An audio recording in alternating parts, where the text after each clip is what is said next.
The gentleman from Fairfax, Mr. Sullivan. Thank you, Mr. Speaker. I rise for a point of personal privilege.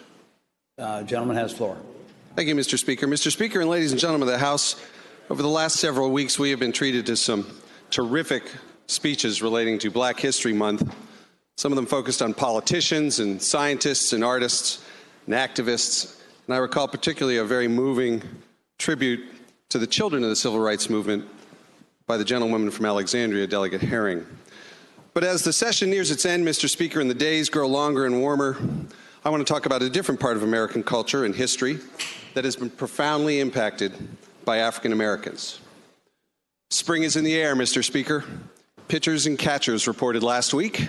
Position players are now in camp. I want to talk baseball, Mr. Speaker. Baseball for Black History Month, you might say? Of course, Mr. Speaker. The history of baseball is the history of our country. As the historian Jacques Barzun once said, whoever wants to know the heart and mind of America had better learn baseball. We've shined a light over the last several weeks on how African Americans have played a pivotal role in American history, Mr. Speaker, and that includes baseball history. And let's remember that baseball has frequently led to seismic changes in American culture.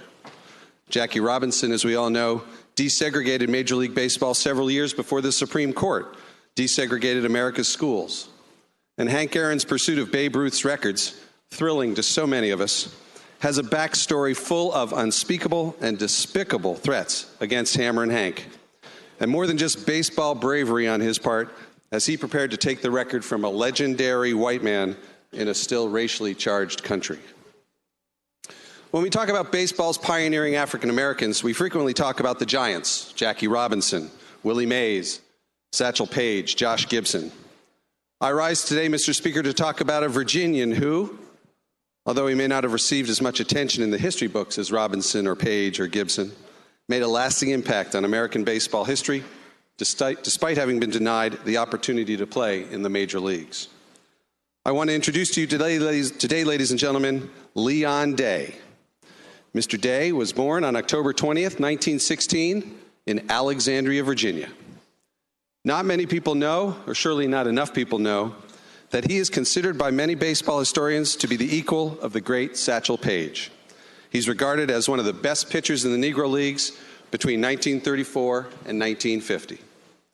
Mr. Day was famous for his fastball and for his calm demeanor on the mound. He holds the strikeout record in the Negro National Game, the Puerto Rican League, and the East-West All-Star Game. But Mr. Day was more than just one of the best pitchers of his generation, Mr. Speaker. He was also a highly versatile all-around player. He played every single position on the diamond except catcher, and he hit over 300. Following his retirement in 1950, Mr. Day spent his final years in Baltimore working as a security guard and dreaming of making the Major League Baseball Hall of Fame. In 1993, Mr. Day fell just one vote short of being elected to the Hall. But 2 years later, Day was finally elected to the Hall of Fame, 6 days before he passed away at the age of 78. And posthumously, the Virginia Sports Hall of Fame inducted him to its class of 2002.